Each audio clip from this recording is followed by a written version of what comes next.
প্রিয় ভাই ও বোনেরা, আসসালামু আলাইকুম। কেমন আছেন আপনারা? আশা করি আল্লাহর রহমতে ভালো আছেন। আমিও আলহামদুলিল্লাহ ভালো আছি। চলে এলাম আপনাদের সাথে শেয়ার করার জন্য। রমজান মাস চলতেছে, আমি ঝালমুড়ির মশলা বানিয়ে দেখাবো। এখানে আমি ধনিয়া নিয়ে নিলাম 1 চা চামচ, 2 চা চামচ নিয়ে নিচ্ছি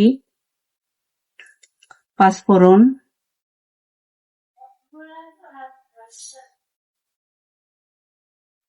3 চা চামচ পাঁচফোড়ন নিয়ে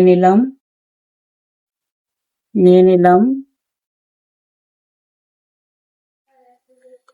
মৌরি, মিষ্টি জিরা যেটা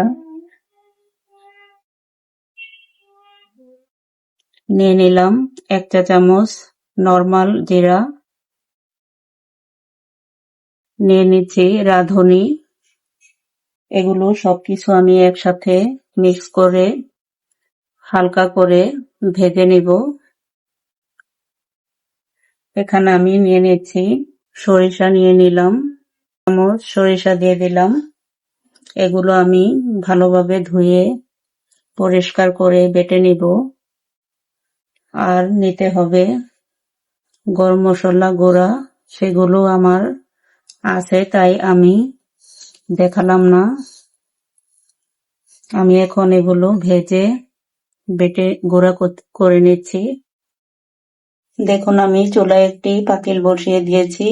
এখানে আমি সবগুলো মশলা দিয়ে দিচ্ছি। এগুলো আমি হালকা আঁচে ভালোভাবে ভেজে নিব। আপনারা আমার সাথেই থাকুন। দেখুন, আমার মশলাগুলো ভাজা হয়ে গিয়েছে, সুন্দর একটা স্মেল বের হয়েছে। এখন আমি নামিয়ে গুঁড়া করে নিব।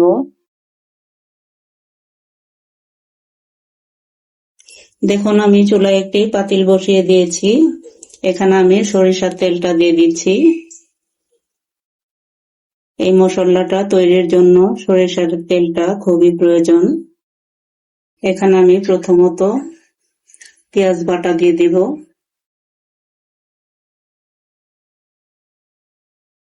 এরকম করে আমি 3 চা চামচ দিয়ে দিচ্ছি। দেখুন, ভরে ভরে নিয়েছি। আদা রসুন বাটা দিয়ে দিচ্ছি।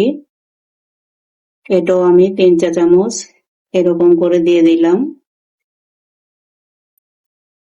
কাঁচা গন্ধটা থাকবে ততক্ষণ আমি মশলাটা কষিয়ে নিব। আদা রসুন আর পেঁয়াজটা কষিয়ে নিচ্ছি। আপনারা আমার সাথেই থাকুন। দেখুন, আমার আদা রসুনটা আর পেঁয়াজটা ভাজা হয়ে গিয়েছে। এখানে আমি হলুদ মরিচ গুঁড়া 1 চা চামচ করে নিয়ে গুলিয়ে রেখেছিলাম। এটা দেখাতে আমি ভুলে গিয়েছিলাম, তাই দেখাতে পারিনি। এটা আমি এখন দিয়ে দিচ্ছি সরিষা বাটা। এখন আমি দিয়ে দেব যে মশলাগুলো আমি ভেজে বেটে নিয়েছিলাম, সেগুলো আমি দিয়ে দিচ্ছি। স্বাদ মতো লবণ।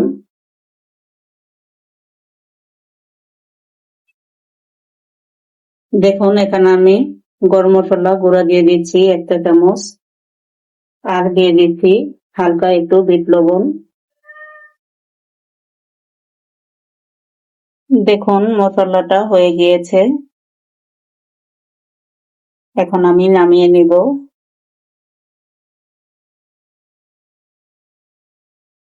দেখুন, খুব সুন্দর একটি সুগন্ধ বের হয়েছে। দেখুন, আমার মশলাটা হয়ে গিয়েছে, একবারে রেডি। এই দেখুন, এখন আমি এখানে কাচের একটি ঝাড় নিয়েছি। এখানে আমি নিয়ে নিব। দেখুন, আমি মশলাটা একটি বয়মে নিয়ে নিয়েছি। তেলটা উপরে ভেসে উঠেছে।